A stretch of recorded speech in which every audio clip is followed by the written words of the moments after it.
Alamin ang latest weather update ngayon dito sa Sir Aris Official Weather News Today. Base po sa latest weather satellite image, 4 na weather system ang kasalukuyang nakakapekto sa ating bansa. Una na po dito itong low pressure area na matatagpuan sa may kanlurang bahagi ng ating bansa.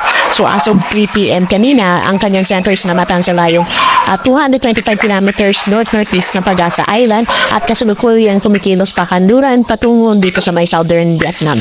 Sa masusunod na oras, dahil sa paglayo nitong LPA, ay hindi na po ito magdadala ng mga kaulapan at pagulan sa anumang bahagi ng kanlurang bahagi ng ating bansa.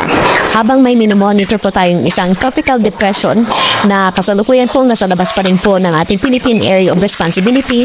So as of 3 p.m. kanina, ang kanyang centers na matan sa layong 1,370 kilometers east of northeastern Mindanao na may maximum sustained winds na 55 kilometers per hour at gustiness na umaabot ng 70 kilometers per hour. Kasalukuyan po itong kumikilos west-northwest sa bilis na 15 kilometers per hour. Sa ngayon, within the next 24 hours, hindi po ito magdadala ng kaulapan o pagulan sa anumang bahagi po ng eastern part ng Visayas at Mindanao.